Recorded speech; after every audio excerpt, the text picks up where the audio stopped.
Assalamualaikum warahmatullahi wabarakatuh. Hai, selamat siang Sobat Sehat Rumah Sakit USU.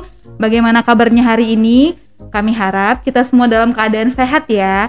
Nah, senang sekali kembali lagi saya Bidan Fani dapat menemani Sobat Sehat Rumah Sakit di dalam acara yang menarik dan informatif di seputar kesehatan, tentunya di acara podcast Rumah Sakit USU.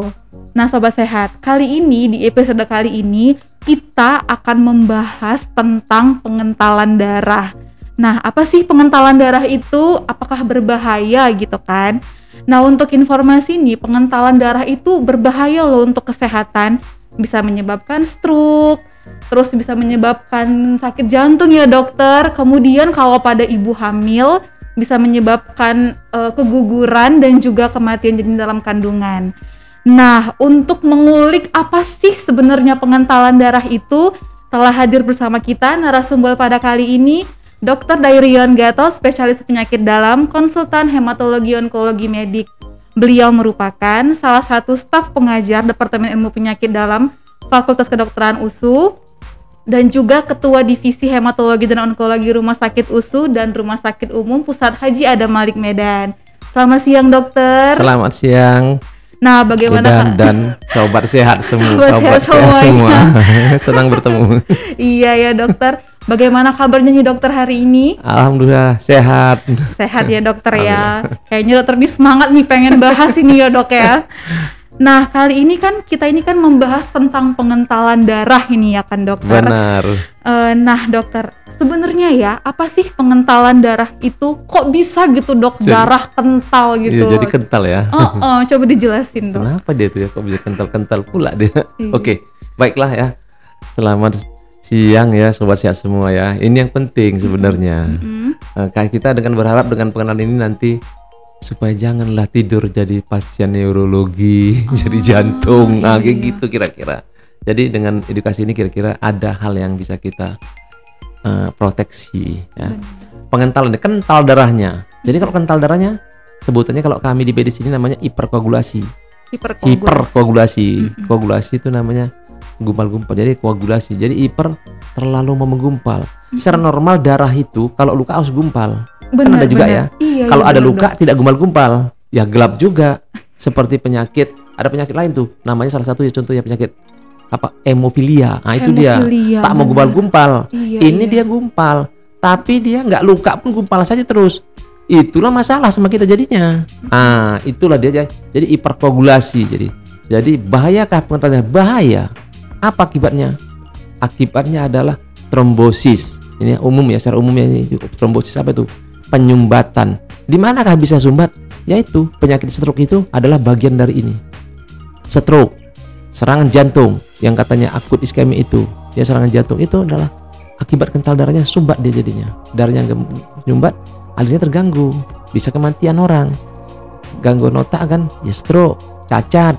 Bisa juga tiba-tiba mata orang buta. Ayo kita. Waduh, berarti banyak sekali dampaknya ya dokter ya. Wah. Serangan jantung di paru juga gitu, emboli. Itu bekuan darah. Jadi trombosis tadi kan bro, trombosis ada sumbat, menyumbat. Nah jadi trombus itulah bekuan tadi. Jadi kalau hiperkoagulasi dia darahnya pekat. Akibatnya dia pada akhirnya akan menjadi trombus, terbentuk bekuan-bekuan. Nah tak boleh ada bekuan-bekuan di pembuluh darah kita dan jantung. Jadi situ dia nggak boleh. Pembuluh darah kita dan di jantung itu tidak boleh ada bekuan. Jadi bekuan ini kalau menyebar ya bahaya. Kemana-mana tadi.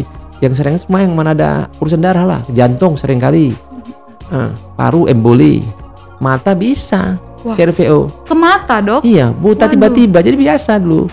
Usaha sekolah pun gitu. Tiba-tiba orang itu PPDS mata, tiba-tiba blub matanya nggak nampak lagi dunia ini. Nah, begitu dia bisa sama CRVO. Central retina venous occlusi dia tiba-tiba itu menyumbat namanya. Kalau stroke kan sering kan? Iya benar. Tapi nggak tahu kita kenapa stroke itu kan? Itu sumbatan.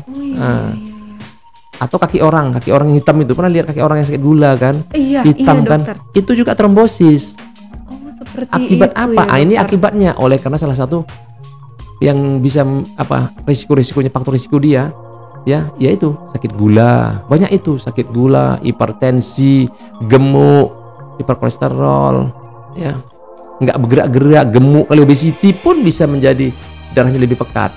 Nah, dan salah satu lagi adalah yang dibilang darahnya banyak HB-nya tinggi-tinggi, nah, itulah yang namanya polisitemia. Polisitemia ya dokter ya. Polisitemia ini kan kayaknya biasa-biasa. Kita kan yang takut biasanya kan HB-nya rendah. Iya. Iya, anemia namanya kan. Sering gitu memang. Iya, berobat lah lemas-lemas dia kan. Nah ini enggak, kebanyakan darah juga masalah besar. Trombosis nyumbat, pingsan juga, lenyap. Ya gitu juga. Jadi itu yang perlu diperhatikan. Jadi tidak hanya anemia, kalau anemia udah biasa. Iya benar. Tapi yang namanya polisitemia, sebutan kalau banyak kali HB-nya namanya polisitemia. Polisitemia ya dokter. Nah, ini juga banyak macam-macamnya. Jadi yang jelas apapun dia polisitemia-nya kalau banyak darahnya berbahaya. Menjadi risiko untuk terjadi trombosis. Nah, inilah salah satunya ya. Oh, begitu ya dokter. Nah, berarti bahaya sekali, banyak sekali dampak-dampak yang akan terjadi dari pengentalan darah itu ya dokter. Betul, ya. Nah, apa sih dokter bahayanya itu, kalau bisa dijelasin secara mendetail nih, bahaya dari pengentalan darah itu dan faktor resiko apa saja sih dari pengentalan darah itu dokter? Contohnya, kalau pengentalan darah itu tadi ya, kalau dia nanti kental darahnya beku masuk ke otak, sumbat di otak, stroke lah namanya. Stroke, yang tadi terjelasin, iya benar. Stroke dia. Iya. Kalau dia di jantung, serangan jantung lah dia. Yang katanya akut iskemi itu ya. Yang tadi. Akut miokard infark namanya kan, MCI itu sebut sering kenapa serangan jantung ya kan. Orang mati tiba-tiba pun itu. Jadi nggak usah gini. Dulu saya waktu di sekolah aja gini. Belum pintar-pintar kami dulu. Jadi malam-malam masuklah seorang pasien, cuma nyeri hulu hatinya aja sakit. Tapi besok pagi kok udahnya lenyap. Besok pagi udah lenyap orangnya. Alias innalillahi. Loh, kok bisa ya dok? Kok bisa begitu? Cuma dispepsia, mual-mual. Itulah gejalanya itu, rimasnya ringan. Katanya seperti kayak gitu gejalanya. Karena itulah perlunya menentukan faktor risikonya. Iya dok. Salah satu faktor risikonya tadi adalah kan, satu faktor risikonya kebanyakan HB itu juga menjadi risiko yang tinggi untuk terjadinya pengentalan darah dan stroke. Kebanyakan HB. Apalagi ditambah ada pula hipertensinya, ada pula sakit DM-nya, ada pula kolesterolnya, gemuk kali pula, kurang olahraga. Banyak penyakit sepsis segala macam. Ya bahaya lah. Semakin banyak kumulatif jumlah daripada jenis-jenis apa-apanya itu, semakin risikonya tinggi. Iya, gitu ya dokter ya. Ini saya menarik nih tentang polisitemia itu dokter. Nah, kalau bisa dijelasin tuh polisitemia itu lebih akuratnya lagi tuh sebenarnya apa sih dokter? Polisitemia itu secara harfiahnya aja hemoglobin standarnya lebih dari yang normal. Umumnya kita ambil adopsi dari PMI ya. HB wanita itu 12 sampai 14 range-nya yang toleransi normal lah dia. Benar. Kalau laki-laki antara 13 sampai 15. Di bawah itu anemia. Walaupun gitu kan kalau 12 kan anemia, 11 kan belum anemia kali, tapi di bawah anemia yang anemia nyata itu di bawah 10. Oke, kita nggak bahas anemia hari ini. Kita bahas polisitemia. Polisitemia ini kan kebanyakan darahnya ya. Kan 15, 14 tadi laki-laki perempuan, 15 laki-laki ya. Dia kadang-kadang bisa 18, 16, 17, 18, 19, 20 pun ada. 20. Apa akibatnya? Oyong-oyong, berputar-putar, pandangan gelap, bisa stroke, bisa serangan jantung, bisa. Itulah dia. Apalagi dia diikuti, bergabung dia dengan hipertensi, selesailah dia bergabung namanya dengan sindrom metabolik ya. Sindrom metabolik itu ya obesity, dislipidemi, gemuk ya. Kemudian ada hipertensi, bergabung dia kayak gitu. Tambah namanya ada nama penyakit satu yang berat itu yang jarang dia apa? Gesbok. Itu targetnya meninggal orang, selesai. Stroke, serangan jantung, semua menyelesai. Jadi kita mengharapkan ini bisa dicegah. Dengan memahami pengentalan darah ini, salah satu faktor risikonya adalah banyak kali HB-nya. Kita bisalah diatur. Seperti itu ya. Nah, tadi kan dokter udah bilang nih gejala polisitemia itu kayak kepalanya pusing gitu kan dokter. Benar. Nah, gimana sih cara menandakan seseorang itu polisitemia atau bukan, ataukah ada gejala-gejala lain gitu dokter. Jadi sobat sehat rumah sakit tuh bisa aware, bisa tahu kan di rumah itu, ini polisitemia ini bukan gitu dokter. Baik. Pertama ya, kita harus perhatikan lah berkaca gitu kan. Berkaca. Jadi sahabat sehat berkaca ya. Berkaca itu artinya sebenarnya berkaca itu maknanya dalam loh. Bisa juga berkaca itu memeriksakan diri kita. kan kita nggak bisa juga melihat kuping kita, harus di kaca, artinya orang lain yang nengokkannya, kacanya ya orang lain kayak gitu kan. Itu artinya itu iya. Yang jelas waktu berkaca baru kita tahu muka kita bagaimana bentuknya, merah. Mukanya merah. Itulah yang namanya kalau secara medisnya pletore, merah dia. Loh, kan kita tengok tuh, ini kok merahnya merah kali. Enggak lah pakai makeup dia macam-macam, tapi merah. Udah pun baru mandi dia merah. Saudara-saudara kita lihat kayak gitu, aneh. Hati-hati kalau kayak gitu. Udah tuh lihat aja konjungtivanya itu. Ih, merahnya kira-kira. Nah, udah gitu kalau yang pandai lagi, lihat tangannya. Tangan orang lain merah, tangan kita kok merah kali. Tangan dia kok nggak merah. Hati-hati kita itu, kan ada sesuatu berarti. Kok tangan kita merah kali. Nah, muka kita merah. Udah gitu sering kita ngeluh. Sikit-sikit oyong-oyong, pusing. Terus tuh gatalan. Nah, gatal-gatal itu jangan pikir kok nggak ada dikasih obat apa nggak baik. Nggak baik lah orang gatalan kayak gitu. Orang yang udahnya. Gitu Jadi ya, dia kalau yang polistemia ini bikin hiperuricemi, jadi bikin apa dia? Hiperhistamin, bukan hiperuricemi, hiperhistamin. Histaminnya banyak. Sakit asam urat bisa banyak. Jadi banyak yang dibantinya. Oh gitu. Banyak yang kena dia. Jadi itulah perlu kewaspadaan kita terhadap AB yang tinggi ini. Periksalah kita. Oh gitu ya dokter ya. Berarti harus periksa ke laboratorium untuk mengetahui berapa kadar HB kita ya dokter. Benar. Nah, jadi kalau cara mengatasi polisitemia ini bagaimana dokter? Pertama kali kalau kita secara apa umumnya itu, pengobatan utama polisitemia itu adalah buang darahnya. Wah, dibuang darahnya? Gitu. Nama kami plebotomi. Plebotomi. Dibuang darahnya. Sayang lah dok, dibuang darahnya dok. Iya benar, tapi itulah dia. Sudah kelebihan darahnya, AB-nya banyak kali, nggak perlu, nggak butuh. Jadi dibuang. Iya, terpaksa dibuang. Kayak gitulah dia. Oh begitu ya dokter. Nah, setelah itu baru nanti obat-obatan. Jadi yang utama buang itu. Obat itu ikutan tambahan, ya, ikutan. Dokter, daripada dibuang nih kan sayang. Apakah ada cara lain gitu dokter bagi orang yang terkena polisitemia ini? Ya. Atau gimana dengan transfusi darah atau apa gitu? Ini kalau orang yang kelebihan AB ini, pertama pengobatannya dibuang darahnya kan, di pleb namanya, di tapping namanya plebotomi. Darahnya diambil, keluarkan, bisa 250, 300, tergantung berapa mau kita turunkan AB-nya. Ya. Pokoknya standar AB yang tadi itu turunkanlah ke normal, ke 14 laki-laki, 15 laki-laki, perempuan 14 gitu ya.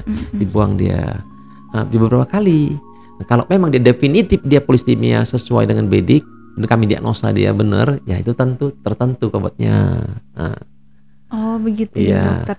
Tapi orang-orang kayak gini sebenarnya ada perjalanan kehidupannya, historinya.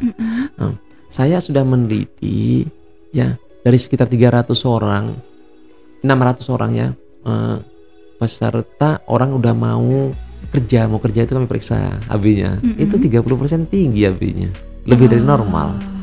Nah, ini masalah sama kita. Nah, kalau dia tidak waspada, suatu saat dia punya hipertensi, merokok, tahu-tahu stroke, muda-muda loh. Kok bisa lagi itu? Darahnya kental. Iya. Orang-orang kayak gitu ditempatkanlah, dia memang buang juga darah, ya kan? Dibuang darahnya beberapa kali dan nanti masuk ke normal. Terus itu kalau dia tidak ada sesuatu yang memang suatu sakit namanya, jatuhlah pikilah dia ke donor darah. Donor darah. Jadi donor darah ini salah satu menyehatkan tubuh, menjaga kita penyakit yang lain. Dan saya dulu ada seorang prof di Medan ini yang ahli hipertensi. Iya, pasien dia dikonsul sama saya. Kenapa? Udah 3 macam pun obat hipertensi itu tidak akan turun tensinya, tekan darahnya. Kenapa gitu bisa terjadi? Iya, karena dia kumulatif, bisa gespo, payah, resisten tekan darahnya. Makanya ada beberapa tuh orang hipertensi makan obat hipertensi, darahnya nggak turun, namanya resisten. Nah, setelah saya selidiki, HB-nya berapa? 18. Jadi apa kerjaan saya? Karena udah dia ke yang konsul Purbosawa, profesor kan, ya memang udah paten ya kan, udah memang iya. Tapi karena beda pengetahuan ya, pengetahuan saya bidang hematologi nih darah ini. Jadi saya hanya saya buangi darahnya. Saya buangi darahnya. Itu yang plebotomi tadi. Kalau mengobati bisa saya tiap minggu buang. Kayak gitu. Kalau donor darah itu kan cuma 3 bulan 6 bulan sekali, nggak apa-apa lah. Jadi untuk menjaga kita lebih sehat, donor darah lah kita. Jangan sempat nanti kita nggak sadar kita udah hipolistemia, udah terlambat kita.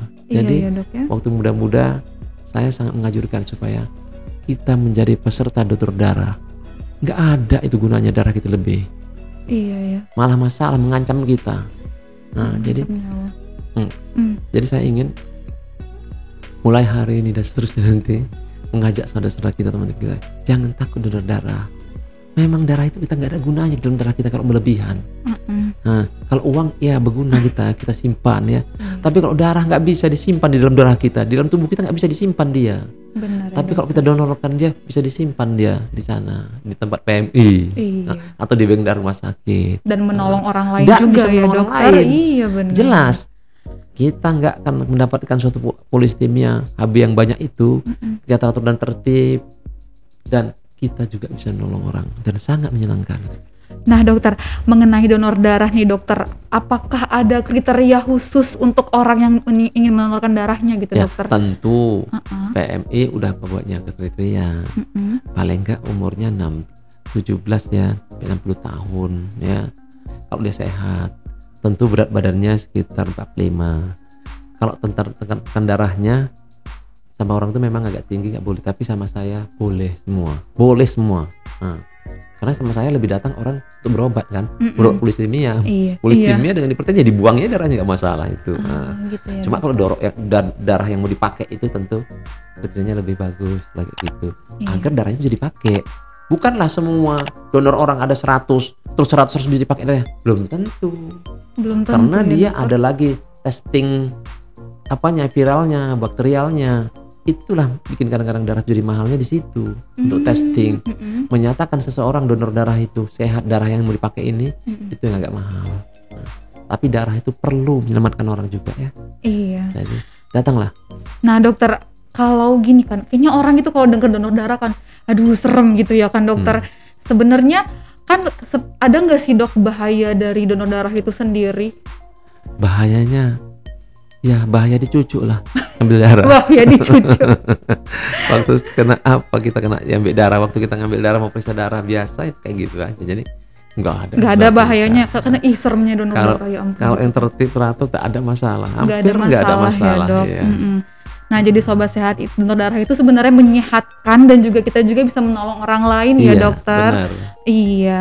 Nah terus nih dokter, berapa lama sih dok darah itu kembali normal setelah si pendonor itu melakukan donor darah dokter? Itu aja beberapa hari aja sudah normal itu. Oh gitu ya. Kalau darah kita banyak, habis saya 14-15 kan nggak apa-apa tuh. Nggak ada goyangnya sedikit pun apapun yang tahu. Langsung biasa saja kita. Kenapa? Darah itu umurnya 120 hari ya kan, 3 bulan itu. Dia bersirkulasi, tiap hari ada yang mati, tiap hari yang diproduksi. Lahir dan mati darah itu. Nah, gitu. Jadi kalau dia dikeluarkan, dia akan tumbuh terus. Iya ya. Kadang kan orang kan, aduh nanti darahku habis katanya gitu. Berarti nggak ada masalah ya dokter. Kalau donor darah aja tidak ada masalah sedikit pun. Hampir nggak ada masalahnya. Jadi jangan pelit. Maaf ya. Iya benar. Kalau pelit ya nggak boleh, tapi kalau takut boleh dibicarakan. Gitu ya dokter. Kalau pelit obatnya nggak tahu saya. Kalau takut datang biar kita bantu. Oh begitu. Nah, jadi kalau mau tengok darahnya pun banyak atau tidak boleh datang. Datanglah dokter. Jadi kalau kita punya dokter keluarga, hadapilah dokter kita 6 bulan sekali, setahun sekali, lihat darahnya. Ya berapa HB kita. Oh gitu. Itu perlu. Berarti perlu juga kita tuh kontrol ke poli atau ke rumah sakit untuk ngecek. Minimal. Kita kan kalau udah umur 40 wajib lah kita kontrol badan kita. Setahun sekali minimal periksa. Apa yang kita alami. Jangan nanti kita tahu-tahu sudah masalah. Kok ada konor saya? Kok ada sakit jantung, sakit ini itu, tambah lah kita jadinya. Itu bahaya. Iya dokter. Jadi ini salah satu pencegahan yang sangat penting. Polistemia ini. Iya benar. Kendalikan darah kita dengan donor darah. Dengan donor darah ya kan. Kita harapkan tidak pernah kita menjumpai yang namanya polistemia. Jadi menurun angka orang kena sakit jantung, hipertensi dan segala macam jadi menurun ya kan dokter. Ya kita harapkan sakit jantung, sakit stroke yang akibat darahnya banyak. Benar, iya benar karena si polisitemia tadi. Kan banyak juga, bisa juga sakit jantung, sakit stroke itu bukan karena itu, tapi dia nggak tunggal. Setidaknya satu faktor itu kita amankan. Iya begitu ya. Nah dokter, apa sih tanda-tanda orang yang terkena polisitemia itu atau gejala orang yang terkena polisitemia dok? Gejalanya ada dua ini kan, dalam kedokteran itu ada dua, gejala dan tanda. Kalau gejala itu apa yang dirasakan dia, ya kan. Kalau tanda ya apa yang kita lihat lah, tidak terlihat tuh kan.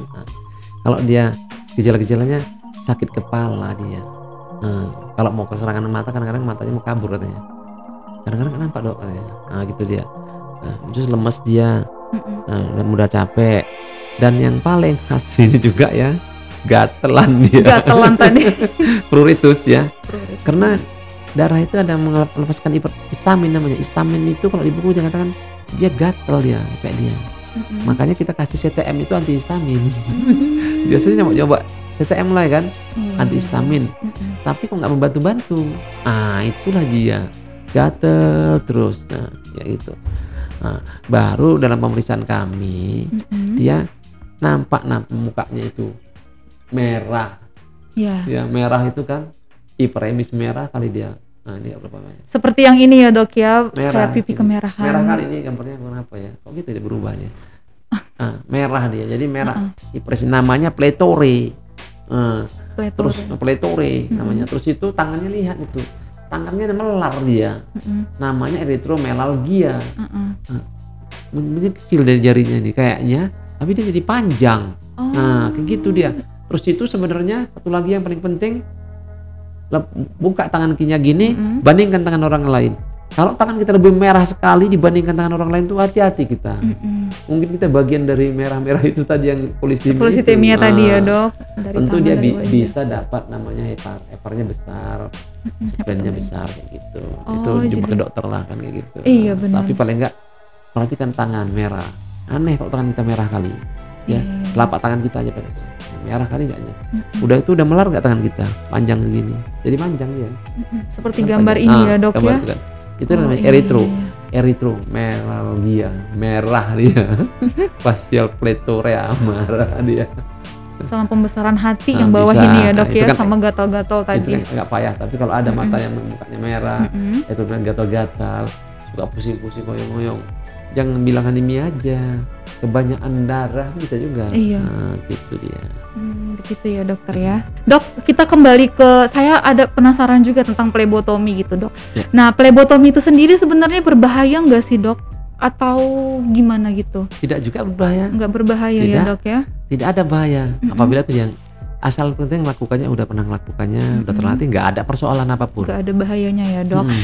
Terus kita balik ke donor darah lagi nih dok. Saya pun sering digituin. Jadi tahu kali lah ya dokter. Nah, saya pernah denger nih dok, kayak teman-teman saya tuh bilang kan, misalnya ada yang butuh darah gini kan, aduh aku habis begadang gitu kan. Enggak lah, katanya nggak boleh orang begadang itu donor darah. Sebenarnya itu bener nggak sih dokter? Iya. Sebenarnya kan dia seharusnya cukup fit lah dia, itu ajanya. Oh itu syaratnya ya kan? Cukup fit dia. Kalau dia cuma begadang aja, tidurnya aja kurang, nggak ada masalah lah itu. Nggak ada masalah ya dok. Kadang kan menyebarkan nggak boleh. Gitu bukan nggak boleh 100% itu artinya. Bukan dia namanya bukan kontraindikasi absolut atau mutlak, bukan.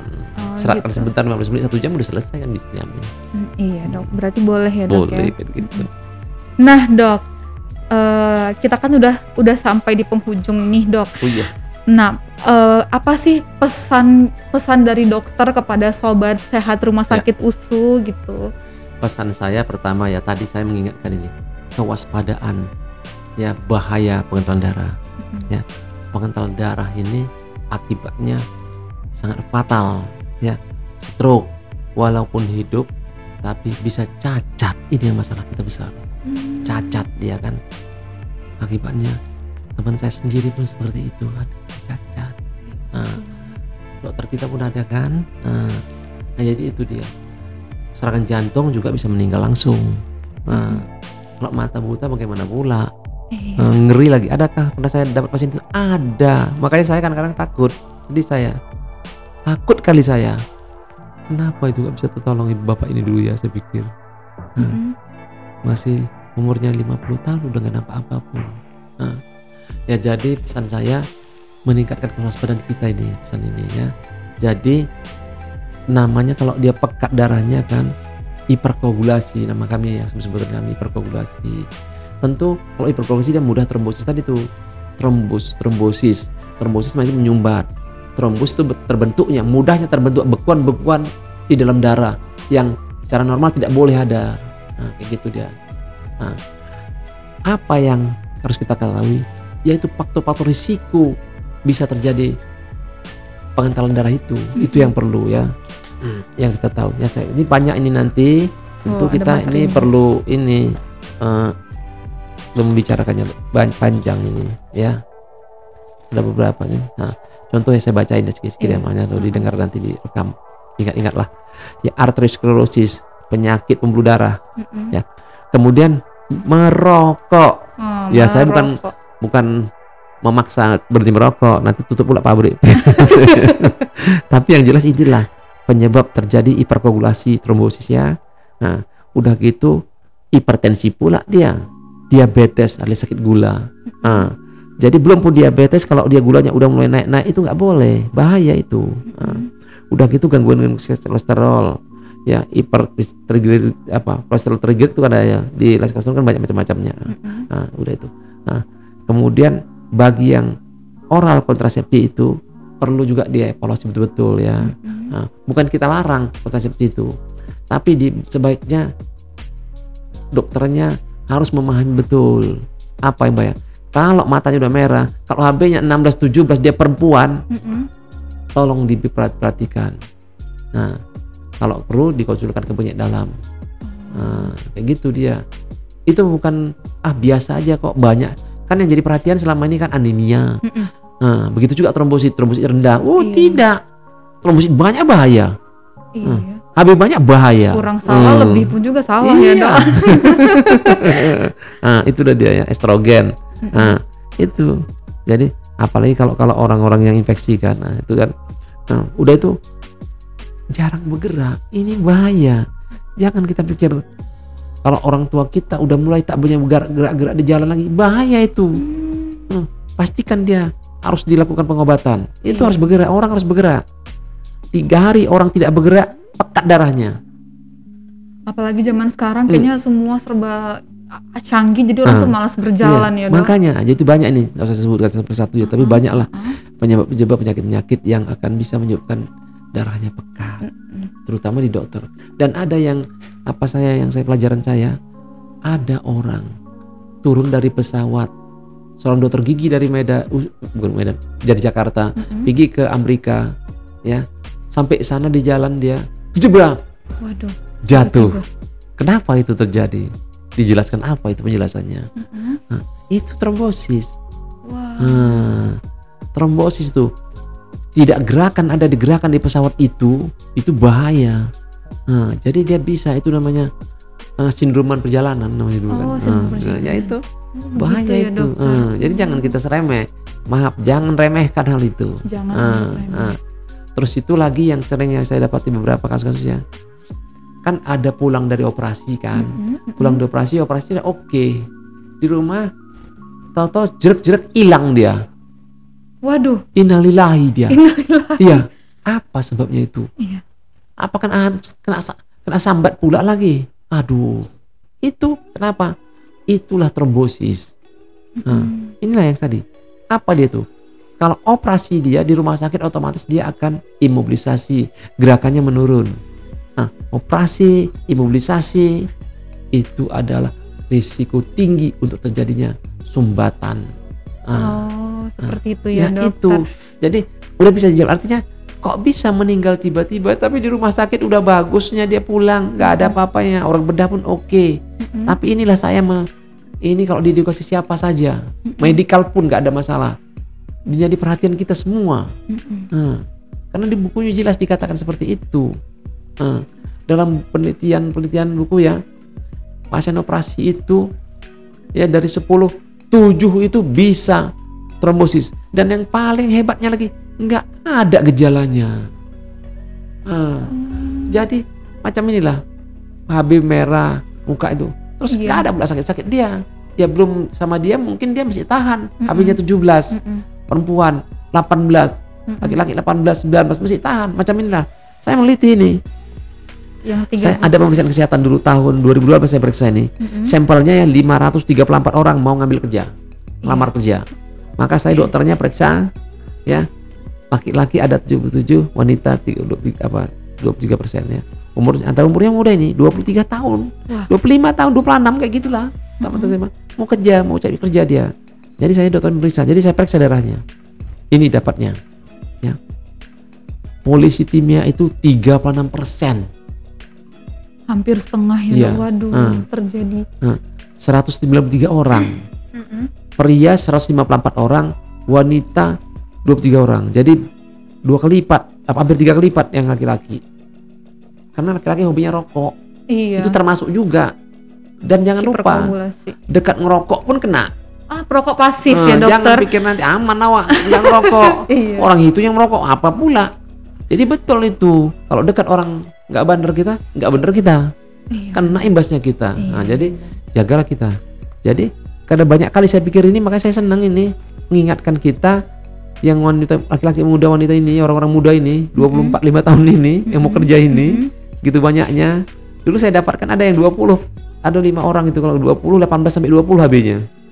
Bahaya itu. Bahaya. Kayak gitu ya. Itu harus plebotomi atau transfusi darah ya, Dok. Itu buang-buang si darahnya, buang darahnya tiap bulan. Pertama kalau dia 18-nya kita turunkan sampai 16 itu tiap minggu.